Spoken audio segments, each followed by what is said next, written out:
So, you want to be a real estate investor, but where do you start? How do you know what information and sources to trust? That's where I come in. I'm Jonny Cattani, and this is the Investor Relations Real Estate Podcast.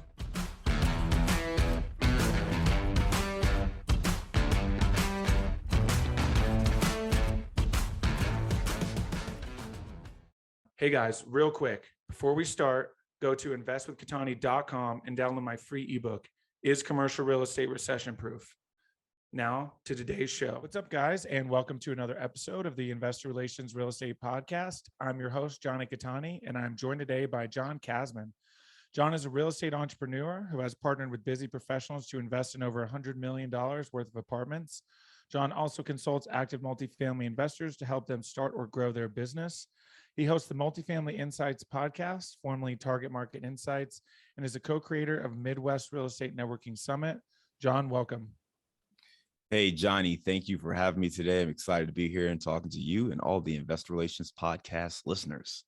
Absolutely. We're excited to have you, and a lot of great things to get into today.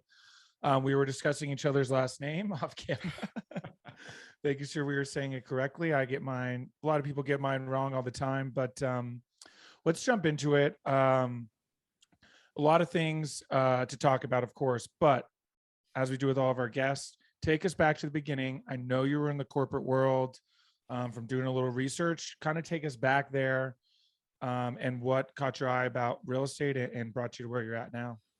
Yeah, I mean, listen, I spent a lot of time in corporate America, 15 years doing marketing and advertising for major brands like Nike, Coors Light, Mountain Dew, and other brands like that.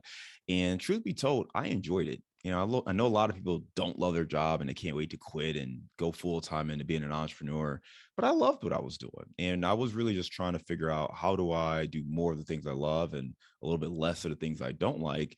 And what really happened to me was I just realized I couldn't depend on a W-2 job. You know, as good as you are at your role or how much you might enjoy it, the reality is when you work for someone else, you don't control your future. You know, you can control certain aspects of what you do, but you don't control it all. And to illustrate that, early in my career, I was at General Motors. This is back in 2007, 2008. And of course, you know, the economy started to turn, and it specifically turned in the automotive industry, where we started to face some economic pressures. We went through multiple rounds of layoffs, ultimately resulting in us going through a structured bankruptcy. And during that time frame, I watched a lot of my colleagues lose their jobs. These are people who were lifers, people who were told, get a good job, work it until you retire. And that's the American dream. You know, go to college, get a good job, stay there for 25, 30 years, you know, get that pension or get that great 401k benefits, and you're set. And I watched people who were working at, they were 20, 22, 25 years into that plan. And this, you know, economic recession hit, and they were being either let go, and some of them hadn't reached that age where they could, you know, retire early. So now they're let go from the only job they've ever known and trying to, you know, pick themselves up in a very difficult work environment. So I just remember, you know, watching my peers, people who are more experienced and further along in their careers than me, and the anxiety almost all of them had. And I felt empathy for them, but I also realized that this was not the life that I wanted to leave, especially once I had, you know, had children on my own. So I made it a point at that time to start investing in real estate.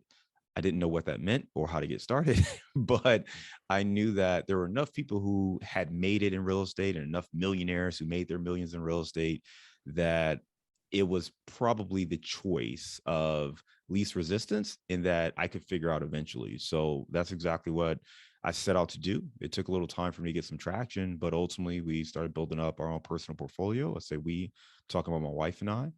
And, you know, as we were building up our own personal portfolio, we got to the point where we really wanted to scale, make this a business.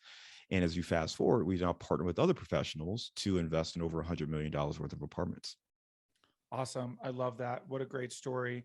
I also love that you liked your job, because there are people out there who do enjoy their corporate job, their W-2 job, but great of you to recognize that, you know, it's not guaranteed. Usually takes something like layoffs, that kind of thing. Similar thing happened to me because of COVID, got laid off from the tech world, realized need something a little stronger. So did you start in single family kind of residential and and progress, or did you guys jump right into multifamily? So I read a lot of books and talked to as many people as I could who were either in real estate or interested in real estate. And the one thing that became clear was almost everybody who was in multifamily and did start with single family, they all said they wish they started in multifamily. So we actually skipped straight past that. I'm like, listen, I don't need to learn the same way you all learned. If you're all telling me start in multifamily, we'll just start in multifamily. So we did, but we started in small multifamily. And as a matter of fact, we started with a house hack, which is where we bought a 2-unit property. We lived in one unit, we rented out the other unit. At this point, we had moved to Chicago, so this was great. There's a ton of 2 to 4 unit properties in Chicago, so phenomenal strategy there.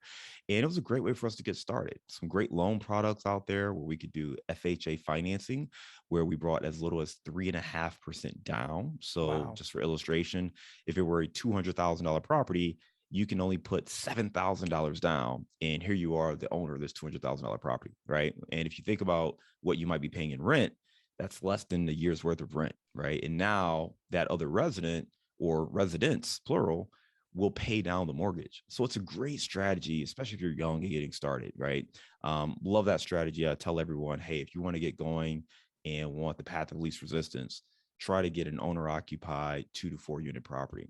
But from there, we did scale into, more multifamily 3-unit property. We ended up buying an 8-unit property, our first commercial. So commercial is considered 5 or more units.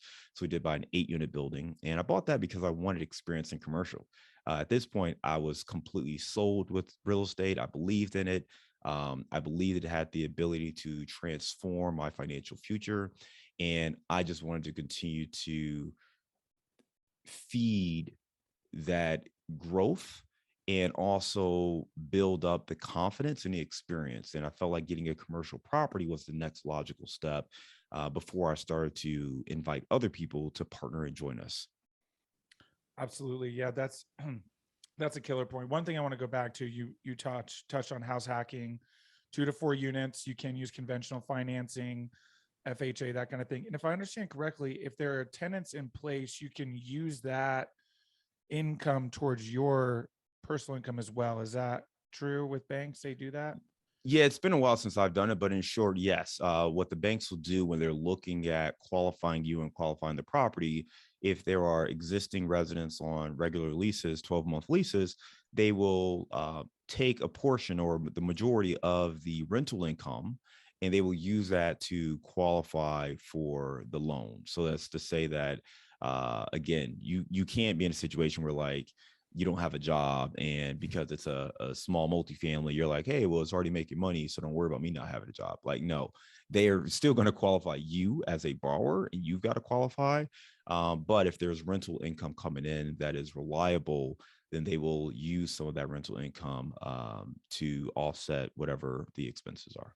Awesome. I love that. Thanks for that explanation. Just because, like you said, it is a really great strategy. Young people, I mean, any age you want to get into it, incredible strategy. So, Any age. And Johnny, if I could just add this, and yeah, in particular, if you are a military veteran, there's a VA loan that has 0% down. So at this point, there's nothing stopping you. If you served our great military and served this country, look into getting a VA loan. You can buy a 2 to 4 unit property with no money out of pocket, great interest rates, low interest rates, and you can start building real wealth and real equity for you and your family. So I would strongly encourage everyone to look into it if you're starting out, but particularly if you are a military professional or military vet, there's some great options for you. huge. All right. That's the end of the show. I'm just kidding. Awesome. Cool. So you got the 8. I love that you wanted to do it yourself first before taking on other people's money. Really great strategy. Obviously, investors love that as well. You kind of have a track record. So kind of take us from there. You have this incredible marketing background. What's kind of that application, and when did you really start to understand, kind of this process and raising money, outside money, and different things like that? It took a minute because, real estate is about, property management, construction, finances. Like to me, that's what real estate was, right? It was those really 3 core areas: being a property manager, handling resident, maintenance issues, figuring out the financials, right, getting the right loan, all that kind of stuff. So it took a while for it all to really click where I could tap into the 15 years of marketing experience I already had and really let it kind of come to life in this real estate world.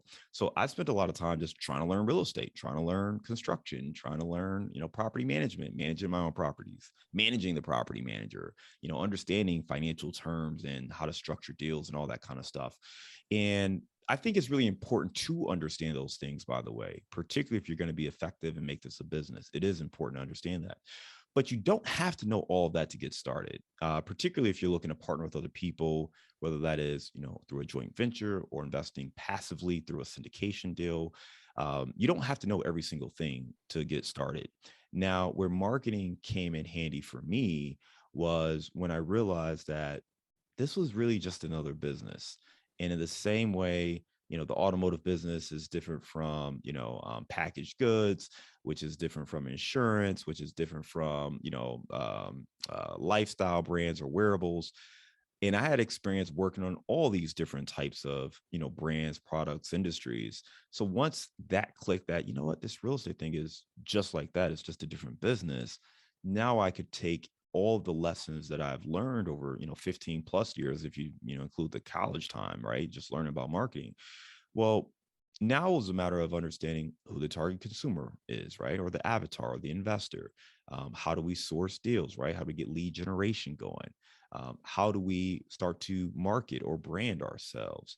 How do we put out content, do some content marketing? How can we engage through social media? How do we, leverage PR? How do we get our word out there? What are our marketing and communication channels that we're using to connect with other people? And again, once that clicked for me, it was like, now I understand how all these pieces come together. And now I know how I can have a competitive advantage where I can add value that maybe other people either miss or don't recognize right now. And marketing is key. And I think really any product or service, any business, marketing is strong. Now, you may have people say, oh, well, the product should, market itself. And maybe that's the case. Maybe you are, whatever it is you're selling or doing, maybe it's good enough where you don't have to go out there and spend a lot of money to bring in new customers or new clients. And that's a great problem to have, right? But you're still marketing. You may not be spending advertising dollars, but there's still word of mouth. There's still some sort of communication and follow-ups that need to take place. There may still be some customer loyalty programs that you put together, right? So there's still other things you're doing that are technically marketing. It doesn't mean that you're, putting together a TV spot or some social media ads that you're going to run. So that's something to keep in mind. And then the other piece is, well, do you wait until business falls down and drops before you start doing this? Or do you try to take advantage of the intrigue and the momentum that you have to keep that going? Nike and Coca-Cola are two of the most well-recognized brands in the world. Do you think they have to market?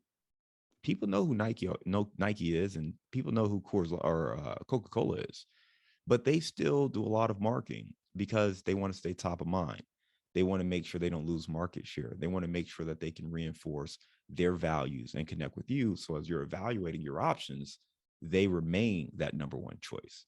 So I think everyone, any business, anybody who serves clients or customers, marketing is a key way to grow. And that's no different from real estate investors, whether you're a broker, whether you are a mortgage broker, a real estate broker, or agent, whether you are an attorney, whether you are an apartment syndicator. I think being able to stay top of mind with potential clients and prospects is a key way to grow any business. Absolutely. I could not agree more. It's so important. And one thing that's very important is the education side of it. I think, at least that I've seen, a lot of people just don't know that this is available, or, they've heard of it, but they don't understand how easy it is for, someone like a retail investor just get into, how it's pretty much as easy as opening a brokerage account and investing in the stock market. So what are some things that you guys do to kind of help people, help educate them and help them understand, that it is actually pretty simple to get started? Yeah, that's a great question, Johnny, and a great observation, because the reality is, there are huge companies. We just talked about marketing. There are huge companies that spend a ton of money every year on marketing so that they can control your dollars. Think about retirement accounts, 401ks, IRAs. There are companies out there like Charles Schwab and Fidelity and other companies like that that will hold your money. They will place it in the market, and then they take a fee based on the funds that they offer and that they make available to you to invest in. So they're always going to tell you those are the best places to invest. And that's what most of us are wired to believe, right? You go get you a W-2 job, you already have a 401k set up, you have a limited amount of investment options through that 401k. And they're typically going to be things where that company gets a fee based on whatever you select. And quite frankly, they're going to get paid whether you make money or whether you lose money. They're getting their fee. So because there's so much money in the industry from that standpoint, they're going to drive the narrative. So if you're not going to go through those channels, pretty much anything that's not, into the stocks or mutual funds or bonds is considered an alternative asset. And you can invest in alternative assets either through your own, cash that you have, but you can also use retirement accounts and self-direct where some of these investments go as well. So educating people is a key element of that, because most people just don't know. As you said, they don't know that it's possible. They don't know that it's legal. They'll ask, why haven't I heard of this? I don't know anybody else is doing this. My company's never mentioned this. My financial advisors never mentioned this. My attorney, my CPA has never talked about this. So the people in your life who are helping guide your financial decisions, they're either not aware of these options or they don't serve them. So they have no reason and no incentive to suggest these investment opportunities to you. So you have to understand that. And I'm not trying to dig on them. I think they all mean well. They're all trying to help you with the knowledge that they have, but understand that these are not necessarily financial experts. These aren't people who sat back and studied every single way to make money and had, delved into this to say, okay, hey, here's the perfect portfolio. These are people who, study one thing, they got a job, they got some training and some education on, hey, here's the portfolio you want to make, whether it be a Fidelity portfolio or Charles Schwab or whoever it is. That's the training they get. So when they come to you, that's what they're going to present to you. They're going to tell you what the risk is based on the training that they've received. And alternative assets are simply going to be a little more risky in their eyes. So I think you got to educate yourself. You want to talk to folks like our team and other folks who are in the space, listening to podcasts like this so you can get your questions answered and learn more about what is the process, what are the concerns, what are the risks, because every investment has risk, and it's important for you to understand what those risks are. And as you continue to learn more about the space and get more comfortable with it, then you can get to the point where you can see yourself actually investing in a deal like the ones we do. Wow, that was such a great answer. Thank you so much for sharing that. So, so true. And so many great points there. Again, not knocking on investment advisors and different things like that, but you need to understand they're not incentivized to push you towards alternative assets. And it's funny they're called alternative assets, but that's a story for another time. But yes, you can invest in the list of things you cannot invest in using retirement accounts is so short, right? Like I think it's like collectibles and that's about it. So you can invest in pretty much anything you can think of, businesses, real estate, all that stuff through those accounts. But find the right education, right? Podcasts, books, ask questions, find someone who's doing it already, reach out, ask them, and just understand and then determine if it's for you. It may not be for you. You may like your financial advisor and staying in that field, and that's okay too.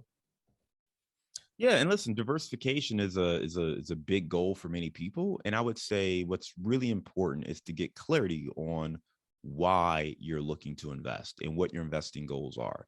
Let's go back, right? We talked about loving your job. If you love your W-2 job, you got a great job, you're a busy professional, you're killing it, crushing it, right? You don't want to walk away from that. Then ask yourself, well, what are you hoping to get out of your investments? Is it the ability to retire early? Is it a little diversification from having everything in the stock market? Is it, maybe you want to build your own portfolio? So a real estate portfolio. So you want a chance to learn a little bit more about, real estate and kind of be around people who are in the space. Just understand what it is you're hoping to get out of it so that you can track and make the right decisions along the way. Most people don't. They just built that, like you said, that retirement portfolio. They got a retirement age of 65 And then they try to figure out how much money do I need in my retirement account by the time I'm 65 to retire. If that's your goal, then fine. I think the people who really get interested in real estate are people who are looking to either retire a little bit early, or at least create an additional bucket of income, so that they have money that can give them more flexibility in their time frame, or C, recognize that, hey, I need something that is a better hedge against inflation. I need something that is a secured asset that is not volatile like the stock market, that goes up and down based on the news of the day. And real estate is something that a lot of people strive for, and not just American citizens working great W-2 jobs, but this is a global play. There are investors from Australia and Canada and France and China and all other countries who are looking to invest in US backed real estate, because US backed real estate is secured by the physical asset. Our government, whatever you feel about it, our government is more trustworthy than many of these other countries where they could truly seize your assets. I mean, take a look at what's happening in Russia and Ukraine. You have companies who are essentially cutting off business to Russia. Well, if you lived in Russia and you had all your money in these different types of banks, or you were employed by some of these companies who are saying that they're no longer going to do business there, what are you going to do with your money? You're going to leave it there and just watch it be locked up, or you're going to try to get access to it and then park it somewhere where you're not going to be worried about, outside interference on your money. So it's stuff like that that we don't think about because we stay in our own bubble. But there are other people, people who are crushing it, family offices, high net worth individuals. They got to do something with their money. Pension plans, right? You got big pension plans for different government and teacher unions and things like that. They have to put that money to work. And real estate's a great asset for them to invest in. So there's a reason most people and most millionaires hold real estate as a part of their portfolio. And you don't have to understand everything about real estate to get started, or at least to say, you know what, I get enough of it to start taking the next step forward. Correct. Yep. It's so true. There's such a thing as analysis paralysis, and you can listen to all of the podcasts and read all of the books, but you're really not going to you're going to get a good understanding, but you're not going to truly understand how it works and what's happening until you do it, until you get into it. So if you're interested at all, I would say find a way to get started. That's the biggest thing. One thing I want to touch on, kind of leveraging your marketing. What are some things you guys do to kind of keep engagement going, and when there may not be deal flow, or um, you know, not all of us are doing a deal every month. So what are some things you guys do in that aspect? Yes, great question. So you definitely want to engage with your potential investors. So, if you're an active investor in this case, and you're working with other people and you're going to be raising money from these other investors, you want to keep them informed of what's going on. You want to be present, you want to be available, you want to be visible. So I think this is where some of the content marketing comes into play. I host a podcast called Multifamily Insights. We release 2 episodes a week. So that's always available. People can kind of, see us and hear what we're talking about with other guests at that moment. We do an email newsletter where we send updates and things that we're seeing in the marketplace, updates on, a little bit on our deals, but a little less on that, just more about, what we're seeing investing wise and providing more education. And then we just try to stay available. For us, it comes back to the education piece, because we want to create resources that allow someone to learn at their speed. And then when they're ready to invest, they can let us know. We don't want to be the salesperson jamming this down your throat.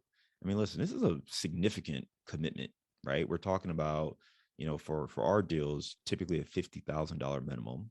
We are talking about, typically a 5-year plus hold. Um, that's a long time and a pretty sizable amount of capital to be invested. That's the minimum, right? So we have people who invest 100,000, $250,000 and up in our deals. So that takes time for them to get to know us, to trust us, to understand our philosophy, our approach, how we like to mitigate risk. So we can't rush that process. We have to let people kind of get to know us at their speed, the speed that they're comfortable. And then we want to be a resource for those individuals and be here for them when they're ready. So a lot of what we do is, again, education focused, and make sure that we just kind of stay visible and that we are available to answer questions. It's almost like if you were shopping, right? I used to work at Old Navy back when I was in college, right? It was my little college, Nice. one of my college jobs. And, there's a thing where, when you're there, you ask someone, how are you today? Right? You greet them. You ask them if there's anything particular they're looking for, or do they need help with anything? And most people tell you, no, just looking. Or if they are looking for something specific, they'll tell you that, right? And then you can help them get it. And it's a similar kind of thing. You're kind of keeping your eye on them just to see if they're showing signs, right? If you start holding up a shirt and putting it to your chest and looking at all the tags, and you're holding it 3 different ways and looking at it from different angles, my guess is you like the shirt, right? And maybe you want to buy it, and maybe you have a question, or maybe you want to know if we have it in the size, right? So at that point, I want to make myself available to you so I can answer any questions about the shirt. But if you're just walking around with your hands in your pocket, you really don't need me to keep interrupting you and asking you, do you need help? So it's a similar kind of concept, right? I see my role as, in this stage, when you don't have a deal, you don't want to keep bothering people and just asking them, hey, do you have any questions about investing? Or, hey, do you want to take a look at something? Or, like, you want to hop on a call? They'll tell you, right? They'll express signs that they have questions, or they're interested, or, hey, there's something they're not quite understanding, or whatever, right? So you want to make yourself available without pestering them to the point where they say, you know what, this is uncomfortable for me. I don't want to shop here. Wow, that was such great insight. Thank you for that. And there's a fine line, right? And everybody's is a little bit different. You know, um, most people don't love getting a ton of, I don't want to say spam, but a ton of email being blasted at them. So you need to find that balance of, what's enough to educate and add value to them, but also, where you're not literally in their inbox every day. So what are some things, now you do you do some consulting and things. So what are some things people that are new getting into this that they, should focus on in order to set themselves up correctly? Well, I think the business has a lot of components to it, right? So when you talk about, particularly for syndication, which is primarily our business, right? We've got to find a great deal. We have to analyze it. We have to confirm that it is actually a good deal. We've got to bring it to our investors. We want to, raise the capital necessary. We want to go through all of our due diligence. We want to close on the property. We want to operate the property. There are a lot of steps involved. So someone who is new may not have the capacity or the ability to do all of those steps, at least not at a high level. So partnerships, I think, are great, or being a part of a team. This is truly a team sport. And you hear people say that all the time. And it is a cliche for a reason here, right? You cannot do all of those things at an excellent manner all by yourself, even if you know how to do them all great. The time frame it takes just to answer investor questions and get back to the broker, and get the lender everything that they need, and make sure the seller's cool with the updated time frame, and it's just a lot. It's a lot. So teamwork, and being just awareness that, hey, it is a lot. Don't think that you can take this all on by yourself without having some resources around you, I think, is the first thing. Particularly when it comes to investor relations, I would tell everyone that there are 3 things that you need to do and to understand in order to be successful. I call them the 3 C's to attract capital.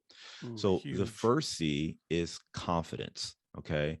If you are new, you need to be confident. Now, you might be saying, well, how can I be confident if I've never done it? Great point. Well, that comes from preparation. Are you listening to podcasts, reading books, underwriting deals, having conversations with people? Are you surrounded by people who are in the space to give you good feedback? Are you doing the work so that you can move with confidence when you find an opportunity that is right? You don't have to have the experience of doing it before to put in all the reps so that you're ready. I look at it as, shooting in the gym. All right. If you're playing basketball, you got to go into the gym and put in the reps. You can't just show up game day, go to go to half court and expect to drop 30 points if you haven't been practicing, if you haven't been putting in the work. So this is the off season. Put in the work, practice, read the books, go to the networking events, underwrite the deals, talk to brokers, talk to other investors. So by the time you're ready with a deal, or you're evaluating a real deal, You can move with confidence based on the work you have put in. So I think confidence is key, because you can't talk to an investor and you don't know your stuff. You don't know what a cap rate is. You don't know what IRR is, right? So you got to put in the work. So that's the first thing, is confidence. Build the confidence, put in the reps. The second C is credibility. Now, this is where it gets a little tricky, right? If you don't have experience, well, how credible can you be? Well, you can build credibility and you can also borrow credibility. So while you may not have that experience, you may have other people that you surround yourself with who do have that experience. Is that a coach or a mentor, a partner, the property manager, the broker, if they're going to stay in and be involved in the deal? Who else have you surrounded yourself with where people can look at you on your team and say, I believe that they can do this? What else have you done in your professional career that would give someone the impression that you are credible in being able to execute this? Do you have other successes? For me, I was in corporate America, but I was I was recognized as one of the top marketers in advertising in the country by Black Enterprise Magazine. I was on a team that led Buick to be the fastest growing brand in America, coming out of our bankruptcy, the fastest growing brand in America, and helped lead that thing to a turnaround. I've been recognized with other awards. I oversaw $100 million advertising campaign. I oversaw 7 agency partners with the creative development of all of our campaigns. So I don't say all that to brag and boast. I say that to say I can look back at that experience and look at what's transferable in real estate, overseeing different teams, project management, overseeing maybe not construction, but I oversaw teams that were trying to create something that didn't exist and put it out into the marketplace, overseeing timelines, overseeing big budgets, right? So that's a transferable skill. What do you have in your background that you could look at and say, hey, I've been successful in these 2 or 3 arenas, and that is going to prepare me to be successful here. And where I don't have experience or I don't have knowledge, I've supplemented that with other folks or other expertise around me, right? So credibility, that's going to be your second C, critical. The third C is going to be connections. And most people either think that they can raise money from their family or friends, and that's great. If you've got a rich uncle who's ready to write a $1 million check for your next deal, that's great. Congratulations to you. Most people do not have that. So instead, what you've got to do is figure out, how do you expand your network and find the people who are looking for these types of investment opportunities? Now, again, you might say, cool, let me target doctors, let me target CEOs. Maybe I'm going to call some rich engineers. Well, the second part of that is they also have to select you. So what makes you uniquely positioned to partner with these individuals? Do you understand them? Do you know their world? Do you understand their challenges? How can you help them? How are you uniquely positioned to help them as opposed to me or someone else? I'll go back to the branding world, right? You might need shoes. You may or may not need Adidas or Nikes or Under Armour shoes, right? It depends on the occasion, depends on what you're hoping to get out of the shoes. Are you trying to just be stylish or what? So how does Nike convince you to spend $150 on their shoes when you can go buy some shoes for, say, $20 or $30, right? That's where the branding comes in. That's where understanding the problem you're trying to solve. That's where all the other elements really come into play. So as you talk about the connections, you really need to start building relationships with people who are looking for the solution that you have to offer. So those 3 C's are critical: confidence, credibility, and connections. If you understand that, we obviously break that down to, more actionable steps and tidbits and things like that. But those 3 C's are key if you are looking to attract capital and grow your business. Wow. Incredible insight. Thank you so much for sharing that. Huge nugget right there, you guys. So definitely check that out. We'll kind of get a little bit more into that here. So we are coming up against time. Do have 5 questions I ask all of my guests. It's the final 5. The first question is, what's the best advice you've gotten from a mentor? Whenever you're faced with a tough challenge and a fork in the road, ask yourself, what will you regret? And make sure you move where you don't regret the decision based on the information you have at that time. Wow. Love that. That's incredible insight. What is it about your career that makes you feel like you're fulfilling your why? There's a stat that talks about wealth inequality. A lot of times people talk about income inequality, but the wealth inequality is actually much scarier because it basically says it doesn't matter what you do. It doesn't matter that you went to college and got this great degree and you got this great six-figure job.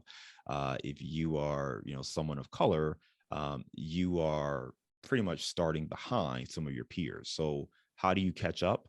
Well, real estate's one of the greatest wealth generators in the world. And for me, it's helping to educate other people that I don't care if you don't like real estate or you don't want to be a landlord. Like if you want to get your family in a position where they can catch up and, take care of themselves moving forward, you really need to be investing in income producing, appreciating assets. And real estate is probably one of the best, if not the best asset to choose from.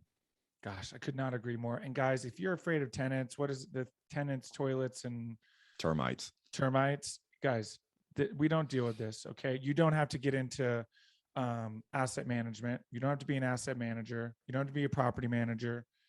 There's other avenues you can get into. So those are lame excuses.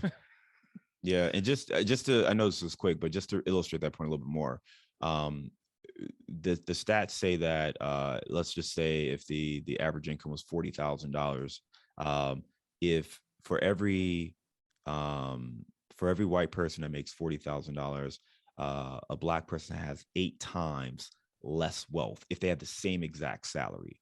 So we're talking about you've done everything the same. You've got the same job. Let's erase the income inequality thing. Let's just assume you are making the same income. Well, you still have 8 times less wealth, which means you're going to have a much harder time building wealth and getting going and taking care of things where someone else may be able to have, a home they can already refinance or they've inherited or whatever the case may be. So you've got to find ways to catch up. You cannot play the same game. You've got to play a different game. And that's true for everybody. I don't care where you fall in that equation, but just understand that real estate is a true wealth generator and wealth driver. And we can't change the past or anything that's happened in the past, but we can't change the present and the future. And that's why I'm so adamant about trying to teach people how to invest in real estate without becoming a landlord or becoming a flipper. Absolutely. Has that been a struggle at all being a Black person in this industry? There are struggles, for sure. I mean, there's times that have come up. I literally have had an investor who was ready to invest with us who did not know I was Black and just, I don't know, just decided they didn't feel comfortable anymore. So you get that from time to time. I would say it's rare that I see it directly like that. I mean, most people, I don't know, I've just never seen it that directly.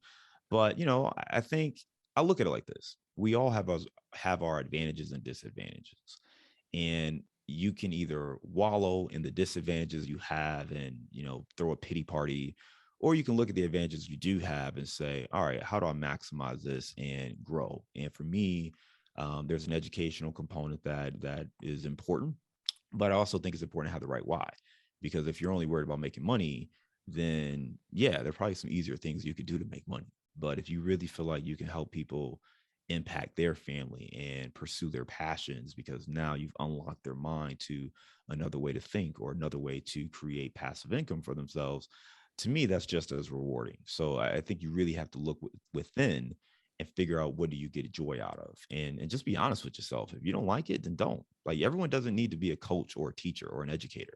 If you don't enjoy it, then don't do that. Do something you enjoy. I get a lot of joy out of that, but I also coach 5-year-olds playing flag football, and I enjoy that. So again, it's, to me, I just enjoy helping someone see something a little bit differently and watching them kind of illuminate as they recognize how they can make adjustments that result in improvement. So you got to look at yourself and just be honest with, what do you get joy out of? And if it's not that, then cool, just do something you do enjoy. Wow. I love that. That was so powerful. Thanks so much for sharing that. What's your favorite non-real estate or investment related book? Ooh. Um, can it still be in like the business or self-help category? Are we going to fix? Absolutely. Okay, cool. Absolutely. Atomic Habits is one I highly recommend. So Atomic Huge. Habits by James Clear is just a phenomenal book. And I just love the practicality of it. It's something you can read and implement literally real time the moment you're reading it. So I love it for that reason. Awesome. Such a great book. Um, I've listened to it, but I finally actually ordered it to have a hard copy because it really is that great of a book. If you could have any superpower, what would it be? Superpower. I've always wanted to fly. I think that that's just a cool feeling whenever you're up in the air and letting the wind, kind of fly by and just, I don't know, this seems pretty cool, right? Absolutely. That would easily be my answer. So I'm right there with you. Awesome. And last question, what's the best way for people to get a hold of you and learn more? Well, I think the best thing is we've got a sample deal package. Well, whether you are an active investor looking to, put together your deals and share with others, or you're a passive investor, you're trying to figure this thing out still. Maybe you don't get some of the terminology and don't know what the deal structure is. Check it out. I think it'll be helpful for you no matter where you sit on that equation. But you can go to casmoncapital.com/sample deal and check out the deal package there. You'll also get added to our newsletter and get some updates as far as tips and tricks for multifamily investments. And I would also say subscribe to our podcast, Multifamily Insights. It's available anywhere you listen to podcasts. Awesome. Thank you so much for your time and for sharing all this with us. It's been very, very powerful. Jonny, appreciate you having me today. Absolutely. Hey guys, thank you so much for watching today's episode. I hope you really enjoyed it. Listen, I know it's cliche and you hear it all the time, but please don't forget to like and subscribe to the channel so you know when the next video is coming out. Even though this is technically a daily podcast, you know it's coming out the next day. We have a ton of content coming your way. So please like and subscribe. It helps a ton. Leave comments. Would love to know what you guys think. And we will see you on the next one. Thanks so much.